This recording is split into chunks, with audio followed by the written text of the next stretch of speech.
അവിടെ ഏതോ ഫാമിലോ എനിക്കറിയില്ല എവിടെയാണ്, അവിടെ എവിടെയോ പോയിട്ട് ജോലി. ഈ ലാലേട്ടൻ്റെ മോനെ സ്പെയിനിൽ പോയി ആടുജീവിതം നയിക്കുന്നു. ശരിക്കും ആടുജീവിതം ഇപ്പോഴാണ് തുടങ്ങുന്നത്. കേരളം. നമസ്കാരം. ഒരു മനുഷ്യൻ്റെ ജീവിതത്തിൽ ഏകദേശം വസ്ത്രധാരണം നമ്മളെല്ലാവരും ശ്രദ്ധിക്കുന്ന കാര്യമാണ്. നമുക്കൊരു അത്യാവശ്യം ഒരു 4-5 പാൻറ്റും ഒരു 10 ഷർട്ടും ഒക്കെ കാണും.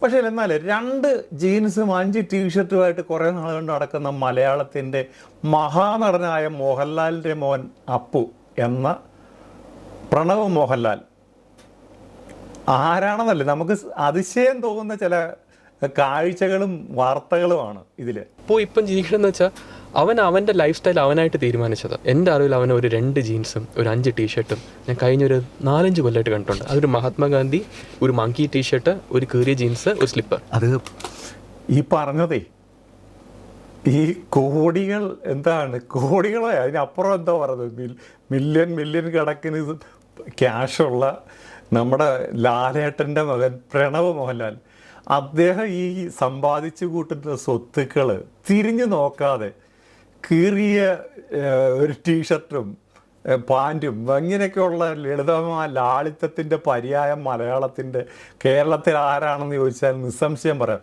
ഇന്ന് ഏറ്റവും താഴെയുള്ള മനുഷ്യരാണെങ്കിൽ പോലും നല്ല രീതിയിൽ വസ്ത്രധാരണം നമ്മൾ പ്രത്യേകിച്ച് മലയാളികൾ വസ്ത്രധാരണത്തിൽ അങ്ങേയറ്റം ശ്രദ്ധ പുലർത്തുന്നവരാണ്. ഏറ്റവും നമ്മുടെ വയറ് പിന്നെ പട്ടിണിയാണെങ്കിൽ പോലും നമ്മൾ നല്ല വസ്ത്രം ധരിക്കുന്നവരാണ്. നമ്മുടെ മലയാളികൾക്ക് എന്താ പറയുന്നത്, ഇതൊന്നും ഒരു അതിശയോക്തി, എങ്ങനെ അത് പറയാൻ പറ്റും എന്നുള്ള കാര്യം. അദ്ദേഹത്തിൻ്റെ ഓരോ ചലനങ്ങളും മലയാളികൾ മോഹൻലാൽ എന്ന ഒരു നടൻ്റെ മകനെന്ന നിലയിൽ നോക്കിക്കാണുന്നത് വേറൊരു തലത്തിലാണ്.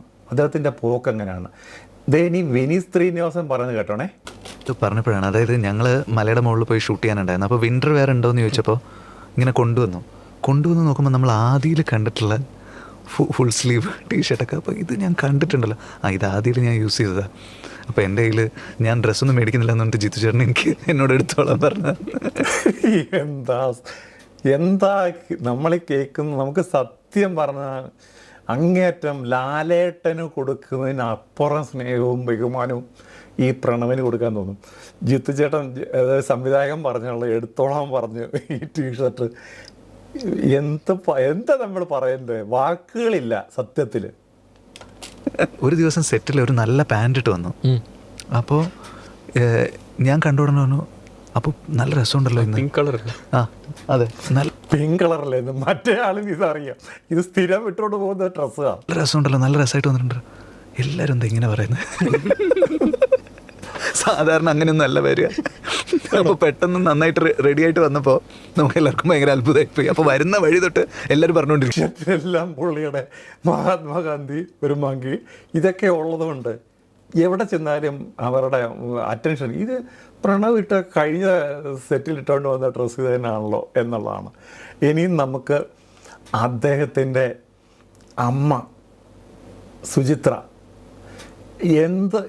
ഏത് രീതിയിലാണ് പ്രണവിനെ കാണുന്നത്, പ്രണവിൻ്റെ കാര്യങ്ങളെക്കുറിച്ച് വജാലയാകുന്ന ഒരമ്മ സുചിത്ര ചേച്ചി. ഇങ്ങനെ വാശിന്ന് പറയാൻ ഇല്ല അവൻ വന്നിട്ട്. പക്ഷെ അവൻ ഇപ്പം ഞാൻ ഇങ്ങനെ ചെയ്യും അങ്ങനെ ചെയ്യും പറഞ്ഞാൽ അവൻ്റെ എന്താ ഇത് വെച്ചാൽ അതേ ചെയ്യും. വർഷം ഈ പ്രണവ് മോഹൻലാൽ വിചാരിച്ചാൽ ഒരു 5-6 പടം വേണ്ട, ഒരു 4 പടം ഡെഫിനറ്റായിട്ട് ചെയ്യാൻ പറ്റും. ആ താരപരിവേഷം ലാലേട്ടൻ്റെ ഒരു ആനുകൂല്യങ്ങളും തനിക്ക് വേണ്ട. തനിക്ക് 2 വർഷം കൂടുമ്പോൾ ഒരു പടം മതി എന്ന ഒരു ഇതില്ല. അത് തന്നെ ഒത്തിരി പേര് നിർബന്ധിച്ചൊക്കെയാണ് പുള്ളിയെ കൊണ്ട് ചെയ്യിക്കുന്നത്. അമ്മയുടെ അച്ഛനൊന്നും പറഞ്ഞിട്ട് ഒന്നും പറയാറില്ലെന്നോ. പിന്നെ അമ്മയാണ് പിന്നെയും ചെറിയൊരു ഇൻഫ്ലുവൻസ് ചില കാര്യങ്ങളൊക്കെ ചോദിക്കുന്നത്. പക്ഷേ സ്വന്തം തീരുമാനത്തിൽ നിന്ന് അണുവിട വ്യതിചലിക്കാതെ അദ്ദേഹത്തിൻ്റെ ആ ഒരു നേർവഴി. അദ്ദേഹത്തിന് ട്രാവലിംഗ് ഇഷ്ടമാണ്. അദ്ദേഹത്തിന് മനസ്സിൽ നല്ലൊരു ഡിവോഷനുണ്ട്. അതുപോലെ നല്ല ചാരിറ്റിയും മറ്റ് കാര്യങ്ങളുമൊക്കെ ലാളിത്യം എന്താണെന്ന് പഠിക്കണം. അങ്ങേയറ്റം പോകണമെന്നുള്ള തെളിവാണ് ഇനി പറയുന്ന കാര്യങ്ങൾ.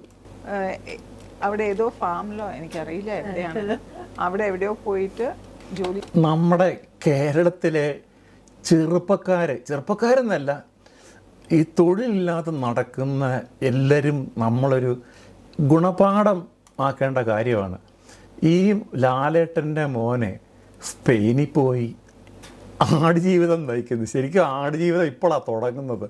എനിക്കിത് ഒരു സിനിമയാക്കാനുള്ള ഒരു ഒരു ഒരു ഇതുണ്ട് അതിനകത്തിൽ, സ്ക്രിപ്റ്റ് അതിനകത്തിൽ നിന്ന് ഉണ്ടാകുമെന്ന് എനിക്ക് തോന്നുന്നു. എന്നുവെച്ചാൽ പുള്ളിയുടെ ലൈഫ് എന്ന് പറയുന്നത് ഒരു സിനിമയാണ്. അദ്ദേഹത്തിന് സിനിമയല്ല, അദ്ദേഹത്തിൻ്റെ ലൈഫ് എന്ന് പറഞ്ഞാൽ ഈ ലോകം ഊര് ചുറ്റി നടക്കുക എന്നുള്ളതാണ്. നേരത്തെ നമ്മൾ കേട്ടതാണ് അദ്ദേഹം എവിടെയോ കാശ്മീരിൽ എവിടെയോ ആണെന്ന് തോന്നുന്നു ടെൻറ്റിനകത്ത് പോയി കിടക്കുകയും, അതൊക്കെ 5 സ്റ്റാർ ഹോട്ടലിൽ വേണേൽ പോയി കിടക്കാം. പക്ഷേ അതൊന്നും അദ്ദേഹത്തിന് വേണ്ട. എന്ത് കൊതുക് കടിച്ചാലും ഇത് ചെയ്താലും ആ അനുഭവം അദ്ദേഹത്തിന് ജീവിതത്തിൽ ഉൾക്കൊള്ളുക എന്നതാണ് അദ്ദേഹത്തിൻ്റെ ലക്ഷ്യം. ചെയ്യാനായിട്ട് പൈസ ഒന്നും കിട്ടില്ല, ബട്ട് അവിടെ താമസവും ഫുഡും അവരുടെ വക. അവിടെ പോയി അപ്പോൾ ഇറ്റ്സ് എൻ എക്സ്പീരിയൻസ്. അവിടെ പോയിട്ട് അപ്പോൾ അവിടെ പോയിട്ട് ജോലി ചെയ്ത് മേ ബി ചിലപ്പോൾ അവിടുത്തെ ഹോസ്റ്റസിനെ നോക്കാനായിരിക്കാം, അല്ലെങ്കിൽ ഈ ആട്ടുകുട്ടീനെ നോക്കാൻ, അങ്ങനെ എന്തെങ്കിലും ആയിരിക്കും. പക്ഷെ ഇറ്റ് ഈസ് ഇൻ നേച്ചർ. തിരിച്ചു വന്നു കഴിഞ്ഞാൽ ഇങ്ങനത്തെ ഒരു സിറ്റുവേഷൻ കിച്ചണിലൊക്കെ നമ്മുടെ കയ്യിൽ പിടിച്ച വിഷയം ഇതൊക്കെ ഒരു ശമ്പളം ഇല്ലാതെ ഒരു ആടിൻ്റെ ഫാമിൽ പോയി അവർ താമസ സൗകര്യം, എന്തായാലും ഒരു ആടിനെ വളർത്തുന്നിടത്ത് താമസ സൗകര്യം നമുക്ക് ഊഹിക്കാവുന്നേ ഉള്ളൂ. ആടുജീവിതത്തിലൊക്കെ നമ്മൾ കണ്ടതാണ് മരുഭൂമിയിലൊക്കെ ജീവിതങ്ങൾ. അത്തരത്തിൽ പോയി ഈ പ്രണവ് താമസിക്കുക. നിങ്ങൾ എല്ലാവരും കൂടി ഇരിക്കുമ്പോൾ എല്ലാവരും ഇഷ്ടപ്പെട്ട് ഓർഡർ ചെയ്യുന്ന ഒരു ഭക്ഷണം അല്ലെങ്കിൽ ഉണ്ടാക്കുന്ന ഒരു ഭക്ഷണമാണ് ഈ പ്രണവ് മോഹൻലാലിൻ്റെ ഇഷ്ടപ്പെട്ട ഭക്ഷണം. അദ്ദേഹത്തിന് ഈ മറ്റ് തനി നാടൻ അതിൽ പോലും ചപ്പാത്തിയും ബീഫ് കറി അല്ലെങ്കിൽ ഫ്രൈ ഒക്കെയാണ് അദ്ദേഹത്തിന് ഇഷ്ടം. അപ്പോൾ ചപ്പാത്തിയും ബീഫ് കറി, ബീഫ് ഫ്രൈ. നമ്മൾ ഈ കാണുന്നത് പ്രണവ് മോഹൻലാൽ സ്പെയിനിൽ പോയപ്പം അദ്ദേഹത്തിൻ്റെ ഇൻസ്റ്റയിൽ ഷെയർ ചെയ്ത ഫോട്ടോസൊക്കെയാണ്. അതുപോലെ തന്നെ അദ്ദേഹത്തിൻ്റെ ആരാധകരൊക്കെ ഇടുന്ന ഓരോ കമൻറ്റുകൾ, നീ മലയിറങ്ങുന്നതും കാത്ത് വിനീത് ശ്രീനിവാസൻ കാത്തിരിപ്പുണ്ട്, പിന്നെ ഒരു തെലുങ്ക് ഡയറക്ടർ ശിവയും കാത്തിരിപ്പുണ്ട്. അപ്പോൾ ഇദ്ദേഹം ഒന്ന് ഫ്രീ ആയിട്ട് ഒരു യുദ്ധത്തിൻ്റെ കോൾ ഷീറ്റിന് വേണ്ടിയിട്ട് വെയിറ്റ് ചെയ്യുന്ന ഡയറക്ടർമാരും ഒക്കെ ഇങ്ങനെ പല തെലുങ്കിലും മലയാളത്തിലും ഉണ്ട്. പക്ഷേ പുള്ളി പിടികൊടുക്കത്തില്ല. അങ്ങനെ നിരവധി ഇതിനകത്ത് കാണാം. ഇതിൻ്റെ കമൻറ്റുകൾ ഇഷ്ടം പോലെ കാണാം. പിന്നെ അതുപോലെ തന്നെ നല്ല നല്ല പടങ്ങളും അദ്ദേഹം ഷെയർ ചെയ്തിട്ടുണ്ട്. കണ്ട മോഹൻലാലിൻ്റെ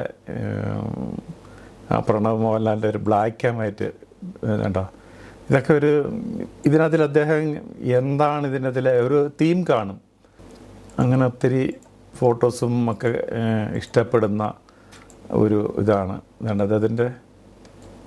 ഒത്തിരി പാഠങ്ങളൊക്കെ ഒത്തിരിയൊന്നും ഷെയർ ചെയ്തില്ല, ഷെയർ ചെയ്യുന്നതിനകത്ത് ഒരു അർത്ഥം കാണും. അപ്പോൾ അങ്ങനെയൊക്കെയാണ് അദ്ദേഹത്തിൻ്റെ കാര്യങ്ങൾ. ഇനിയും നമുക്ക് ലാളിത്യം എന്തെന്ന് ഒരാളെ പഠിപ്പിക്കണമെങ്കിൽ അത് മറ്റാരുമല്ല പ്രണവ് മോഹൻലാൽ തന്നെ എന്ന് പറഞ്ഞുകൊണ്ട് നിർത്തുന്നു. നന്ദി, നമസ്കാരം.